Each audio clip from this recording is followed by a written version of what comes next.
episode 3 of this season has been less egregious than the first 2 episodes, because it doesn't have the big major events that you had there, like the big controversial stuff like killing off Foggy and stuff. It was the courtroom drama aspect of it.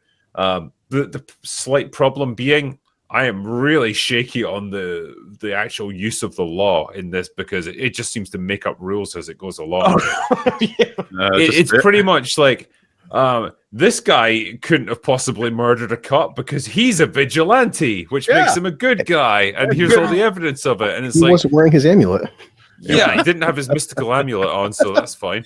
Forget that basic stuff, like the judge not demanding to see witnesses before the freaking trial, and we're jetting him across town, and they do the vehicle fake out thing so the cops can't kill him. I see that coming. Because correct me if I'm wrong, you can't just bring a witness in that the other side has no fucking clue who they are or what they're about. They have to have a chance to depose them before the trial. Right. But yeah, there's also the prosecution discovered he was White Tiger. That changes everything about the case. Yeah, and then the judge is like, "Well, you know, we're on the board. This is episode 2, right? We're borderline mistrial already." And then Matt's like, "No, we'll not enter it in. It's not relevant. Him running around and getting himself into fights has nothing to do with this fight where he got himself involved. Okay." Nothing to do with that. There's no establishing character, no history. And the judge bafflingly says, "Yeah, you're right. We're going to keep that out." It's like, okay. No, and the judge literally says, "I could declare a mistrial here, but nah, we'll call it a mulligan. It's no big deal." Did you get the logic where he's like, "I would declare it a mistrial in episode 3, but he's like, but it doesn't matter because everyone knows he's White Tiger now." The cat's out of the bag. Well, look, there is like relative precedent for keeping things that a lot of people might think are very relevant to what's happening out, right? Yep. For instance, in the Kyle Rittenhouse case, there was some stuff that was inadmissible because it had nothing to do with what happened that night. However, I believe it was like that video of him outside a store saying, "I wish I had my gun so I could stop these people," right? And it was people like robbing a Dollar General, some shit like that, right? So things that might seem very relevant ended up being excluded because of the prejudice that it would give the jury. If they had stuck to it, I'd be with you, but they go back on it anyway, so... They do go not back only that, but the proof that he's White Tiger is, hey, I've got a White Tiger mask. Yeah. Like, dude, so what? Yeah. Maybe he wrestles Lucha Libre in Mexico or something. No, he's got to do a whole trial, Razor. They got to do a whole trial of him being White Tiger, because first of all, where's the fucking proof other than having a mask? And then secondly, well, hang on, he's going to go to jail for that. Before we even figure out how much time he's got for this. Even if it's a defense, like I'm pretty sure being a vigilante and taking the law into that was what hands Fisk was running on. Yeah. I don't understand why Fisk was mad that he had won this case. I was like, yeah, well, he's still got the White Tiger case to come. And he's like, no, I will kill him anyway. It's like, exactly. Well, okay, I guess, yeah. It wasn't over. He could have got him, but, you know, there we are. That's how it goes. Bringing in the witnesses to all say he's a wonderful man, I thought was very funny. And then they established that you couldn't have committed first-degree murder. I was like, yeah, fine, okay. But when they get all the way down to manslaughter, it's like, you don't need a guilty mind to have done manslaughter. Like, you don't need to be a bad person to have done manslaughter. It's possible that he did it. Yeah, manslaughter is literally like you get into a brawl with someone and accidentally kill them. They don't cover why the jury decided he couldn't possibly be guilty of manslaughter, other than people saying he's a nice man.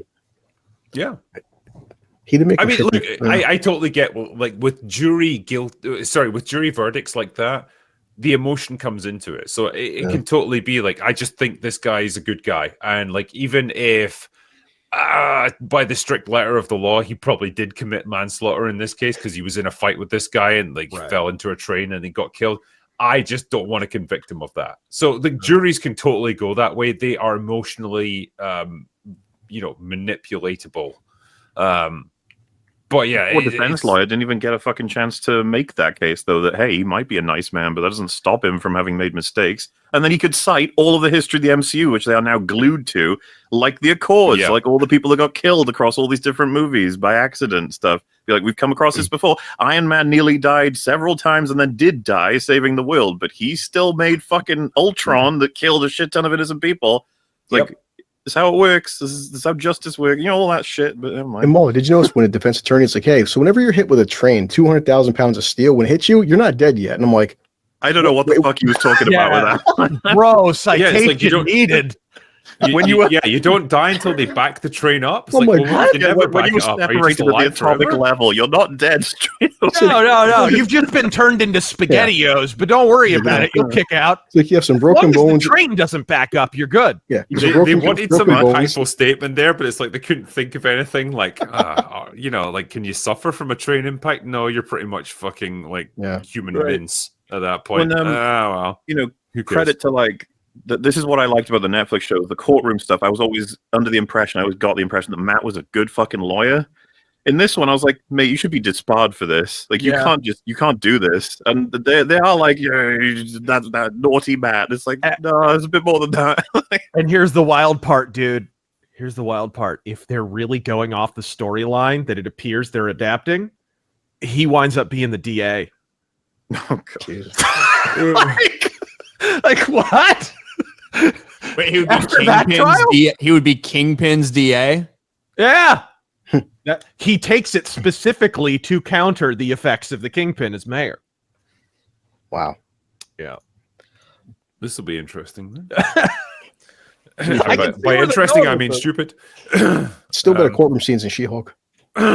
Yeah, well, remember the one time he shows up in She-Hulk and he shows like the tiniest bit of common sense and immediately wins the case, and she's like, "Oh, how did he do that?" It's like because he's not fucking retarded like you and the people who wrote this show. Eurodoc says, Drinker, on Last Orders, you wondered if Disney Plus is going to release Daredevil episodes in chunks. Interesting choice of words, since you often mention Disney Plus shitting out content. Well, it seems like that, because Muller, you walked me through the release schedule for Daredevil, and it is fucking baffling. Yeah, It does come in like, it's like having a violent attack of diarrhea, where it just comes in bits. I obviously, I would imagine, is it 4 and 5 that are released together, or 5 and 6? 5 and 6, I think it goes 2, 1, 1, 1, 2, 1, 1. Wait, what? Something like that. Yeah, I would just assume that that story is like very long and connected, and probably when we finally get to see Daredevil in the suit again, when they're releasing Probably, those yeah. 2 big episodes. That's my guess. I don't know, man. I think by the time 5 and 6 roll around, it'll be too late. As a total aside, how'd you feel about the new suit? I like it.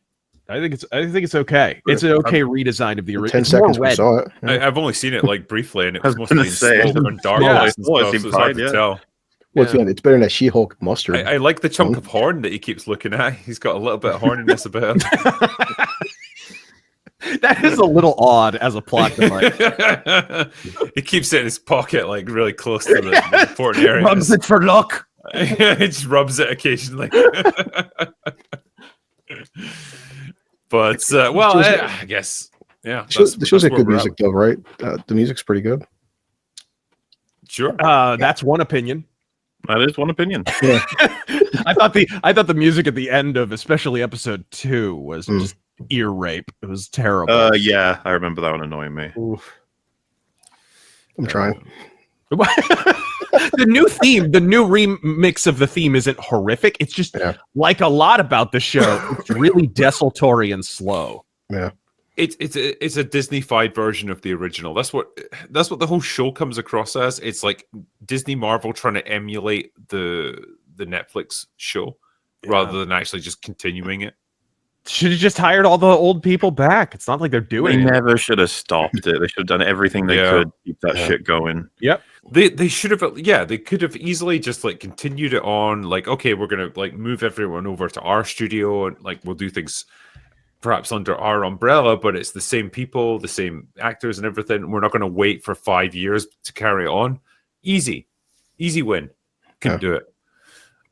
Normal Man says, to be fair, the show takes place in New York, where the law is more like a suggestion. The judges know as much about the laws about as well the ability to breathe through their nose. I mean, yeah, it's the Wild West in New York, man. What can I say? I did like BB's cam on the street though. That's so New York. People, have to have population say, Fisk sucks. Have population say, Fisk is awesome, and That's how New Yorkers are. Oh, I've been driving nuts by those fucking random clips. Those The people- problem is how random those things are. Yeah. Like, it just like spittled in there for no reason. It feels like it feels like a quick and dirty way to like give you a state of play update. Like, how does everyone feel about the current events? And it's like, well, you've got all these fucking talking heads just telling you stuff. It's just an exposition dump by another means. That's all it is. And I think all the court stuff, it's too short, right? Like Matt gets shot down when he asked for bail, implying that judge is very much against him. He goes in, makes what I think is like he makes the argument, a tough argument to win, but wins that argument against that judge. But then in this third episode where we get predominantly the courtroom stuff, the guy lies on the stand. And Matt gives almost no pushback, no nothing. Yeah. Doesn't try to like rile him up. Doesn't ask if he's intimidated by these cops. He very quickly gives up, which was just so short. And then again, like the reasoning for pulling out the white tiger thing, which should be a huge thing. And yeah, he pulls him back there and he fucking talks to him. Yeah. This guy who so clearly was very biased against you and barely gave you this win anyway, for him to just kind of do that, especially with the DA there, like they didn't go into it enough to be believable. They just really skated over everything. Did you like Matt being a dick where it's like, hey, I heard you got a black eye? And there's an old boxer thing where it's like, if you want to avoid black eyes, have fast hands. Matt's fucking with him. Yeah. I mean, it's nice to bring the boxing references in as well. Like, if I understand it correctly, his dad was a boxer, and like that's obviously part of his upbringing, part of his fight training and stuff, which is nice. It's like I said, poor Charlie, he's trying so hard.